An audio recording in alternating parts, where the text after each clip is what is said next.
dope. So in the last couple of years, you've been obviously doing some personal stuff and away from the industry.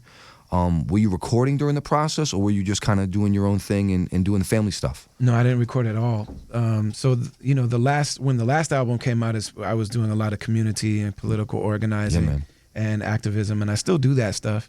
But basically, that kind of got me to a place where I was looking to make this music and what the possibilities are about something bigger than just me and about bigger than just having a show. Yeah. Not that shows aren't big. That's very important. Yeah. You know, it really matters. It's a really beautiful thing when people can come together and have an experience together. You know, everything in this culture now is about what we can buy and what we can sell and what we can commodify and what we can quantify. Yeah, man. But, you know, music and culture are one of the few things that, yes, we still buy and sell things, and there's a business around it. And that's part of what made me leave it alone for a long time. But, you know, we still have this kind of like unseen experience together that is a spiritual kind of experience. Definitely. And so at the time that I made my last album, I really was looking to connect to something bigger.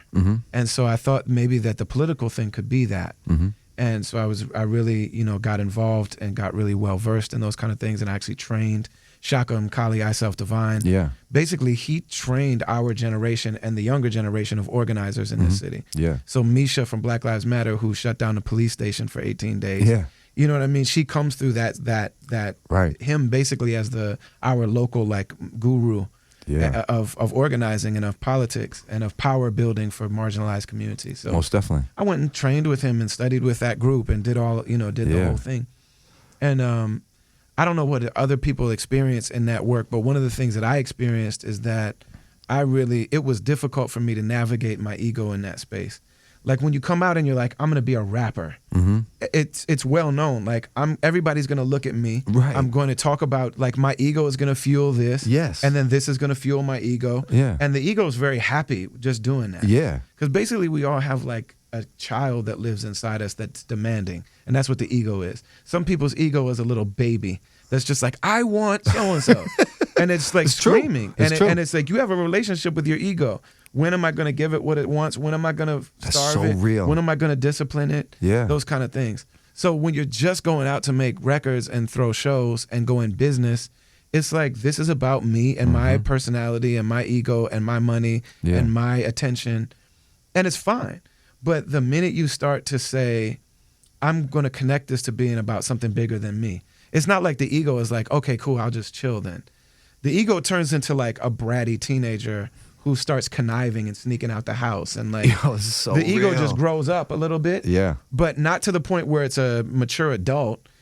But you start to, what I was experiencing is like the difference between what I'm talking about is important and me feeling important because of that, you know, talking about something bigger than me and me feeling bigger than me, it gets really slippery. Yeah, man. So I started realizing like, man, first of all, these things have to be right within me.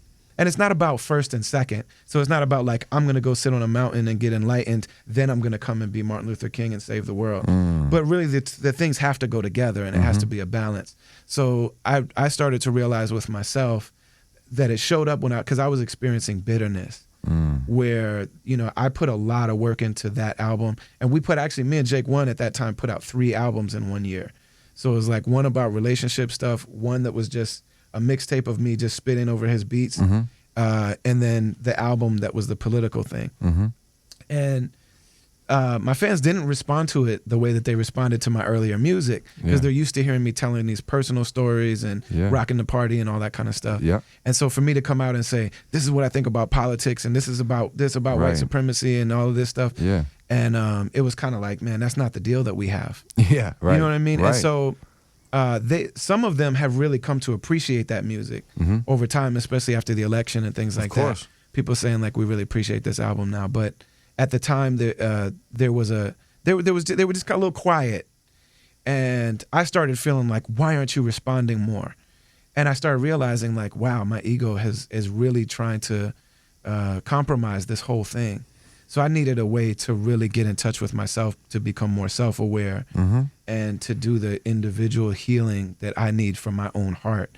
And so I started seeking out, the same way when I wanted to was like, I'm speaking to, like, over the course of a tour, we just did 75 shows with Atmosphere. Crazy. The smallest show is 500 people. Yeah. The biggest ones are 7,000, 10,000 people. Yeah. So I just spoke to 100,000 people. Yeah. So there's not anything wrong with saying, if I'm going to talk to 100,000 people and they're all going to be focusing on every word, that I give them something bigger than just me and my raps, you know?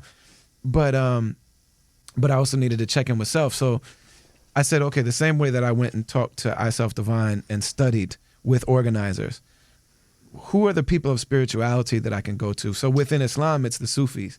So you go and you have like both individual, like peers that are, your traveling partners on the path of spirituality. All right. And then you have teachers. Yeah. You have like a guru or a sheikh or somebody who's, traveled that Like path. a sensei, like in like a Exactly. dojo. Like, yeah. They teach you and they kind of watch over you. Yeah, and they're almost like your spiritual care provider. Okay. And so they know you, and you spend time with them, you travel with them, you live with them, you serve them. This is They serve deeply you. personal stuff, like Yeah. really introspective, deeply personal connection, right? Right. Okay. A lot of traveling and a lot of serving. Okay. And it's done different ways in different parts of the world. So my wife went and studied in Turkey. Okay. And in Turkey, that's where the poet Rumi is buried. And there still is a Sufi order that's based on his enlightenment that he had, that shows up in his poetry. All right. So she studied at Rumi's tomb. And that's a very formal, that's European Islam. Yep. In Turkey. They're very formal, you know what I'm saying? My teachers are West African. Yeah. And they kick it. The way that you learn spirituality is like you get up, you prepare food, you cook, you have guests come in. Yeah. So you may be hosting like a dignitary, and then you'll also bring like poor people in who don't have anything to eat. And the way you treat everybody, nobody knows who's who. You treat everybody like a dignitary. Whatever the best thing you have to offer is, you offer it. Yeah. Cook food, make tea, make coffee, burn beautiful scents and things like that, and just kick it and serve them. You know what I mean? It's amazing. And so there's just years of that. And then also formal study too. yeah. There's a college in Oakland, in Berkeley, actually, that the first accredited Islamic university. So I went and studied there as well. I didn't end up finishing that program because my teachers were like, you don't need to be in college. You need to be making music. It's time for you to make music about what you're experiencing. They kind of pushed you to get back into it. Get back in there.